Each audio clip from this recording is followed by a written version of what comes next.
Hello বন্ধুরা, আমি শুভ্রা রান্নাঘরে ভরিভোজ চ্যানেলে আপনাদের স্বাগত জানাই। আজ শীতকালের স্পেশাল একটা ডিমের রেসিপি শেয়ার করব। ডিম দিয়ে পালং শাক বা এগ পালঙ্ক কারি। এটা কিন্তু রুটি, পরোটা বা পোলাও রাইসের সাথেও খেতে ভীষণ ভালো লাগে। আপনারা যে কোনো স্পেশাল দিনে বা কোনো হঠাৎ গেস্ট আসলে এই রেসিপিটা বানিয়ে দিতে পারেন। চলুন তবে রেসিপিটা দেখে নেওয়া যাক।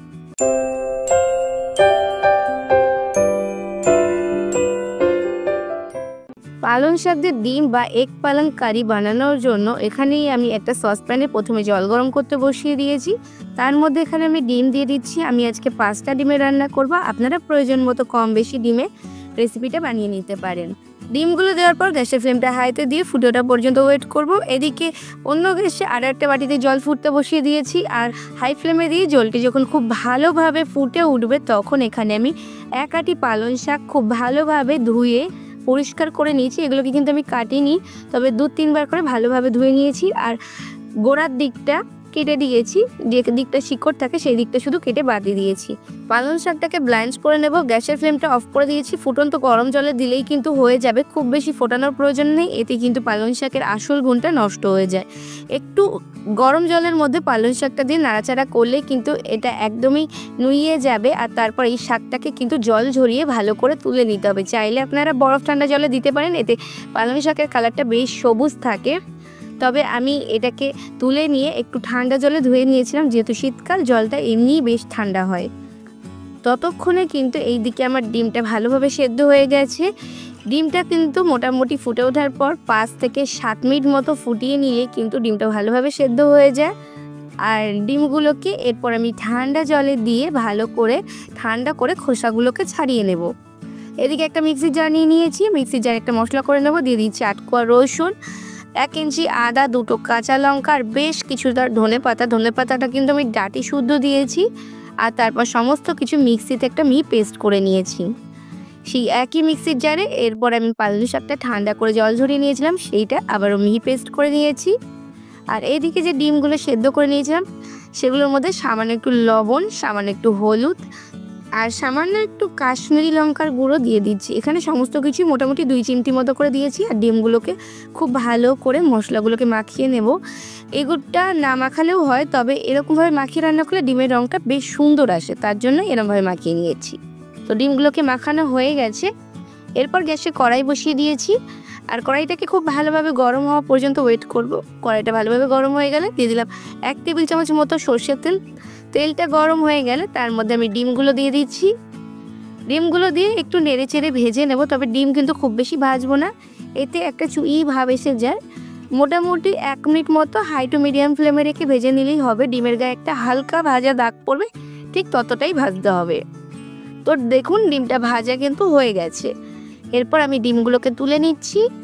আর ডিমগুলো তোলার পর এই কড়াইতেই আমি কিন্তু বাকি রান্নাটা করে নেব। তার জন্য আরও 2 টেবিল চামচ সর্ষের তেল দিয়ে দিচ্ছি। আমি রান্নাটা সর্ষের তেলেই করছি, আপনারা চাইলে সাদা তেলেও করতে পারেন। এরপর ফোড়নে দিয়ে দিলাম 1 টুকরো দারচিনি, একটা এলাচ আর 4টে লবঙ্গ। আর তার সাথে দিয়ে দিচ্ছি 1/2 চা চামচ গোটা জিরে। সমস্ত কিছু নেড়ে চেড়ে নিচ্ছি 30 সেকেন্ড মতো।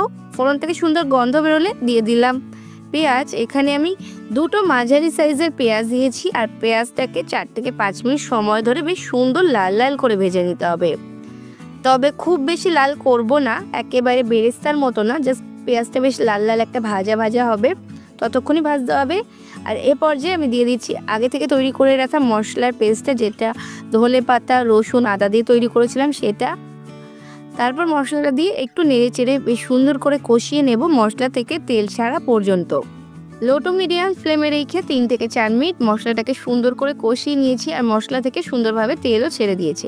এই পর্যায়ে একটা বড় সাইজের টমেটো কুচি দিয়ে দিলাম। টমেটোটা আমি মিহি করে কুচি করেছি, এতে খুব তাড়াতাড়ি টমেটোটা সফট হয়ে যাবে। একটু নেড়ে চেড়ে মিশিয়ে নিয়ে দিয়ে দিচ্ছি কিছু গুঁড়ো মশলা, 1 চা চামচ লবণ, 1/2 চা চামচ জিরে গুঁড়ো, 1/2 চা চামচ ধনে গুঁড়ো, 1/2 চা চামচের একটু কম দিয়েছি হলুদ আর 1 চা চামচ দিয়েছি কাশ্মীরি লঙ্কার গুঁড়ো।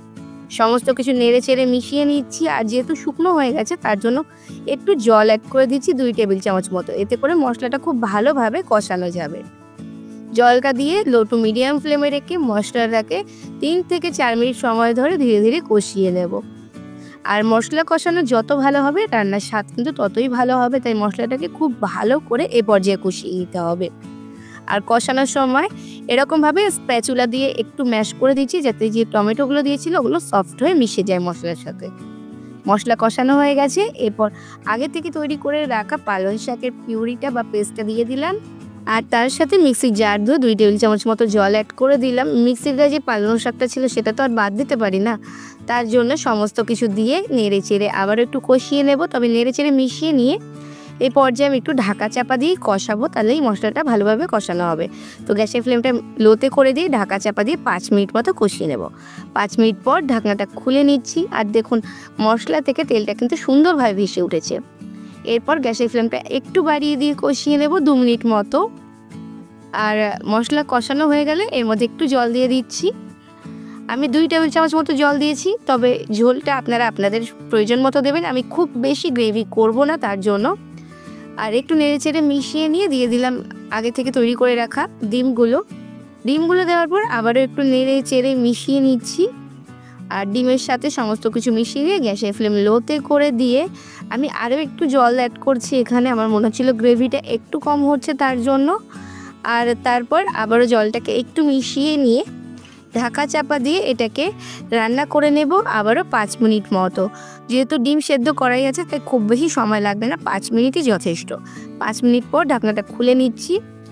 আর ডিমের সাথে মশলাটা খুব ভালোভাবে মিশে গেছে, সব কিছু একটু নেড়ে চেড়ে মিশিয়ে নিচ্ছি।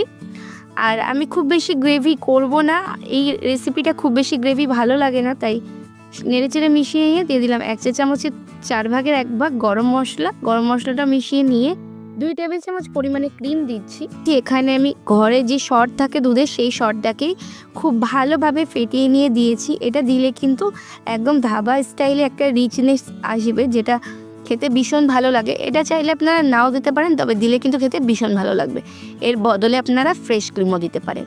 মিশিয়ে নেওয়ার পর গ্যাসের ফ্লেম অফ করে দিয়ে ঢাকা চাপা দিয়ে 5 মিনিট স্ট্যান্ডিং টাইম দিয়ে গরম গরম সার্ভ করে দেবো। রুটি, পরোটা বা পোলাও বা রাইস বা গরম ভাত যে কোনো কিছুর সাথে এই রেসিপিটা অসম্ভব ভালো লাগে। তাহলে বন্ধুরা, আমার আজকের রেসিপিটা কেমন লাগলো অবশ্যই কমেন্টস করে জানাবেন।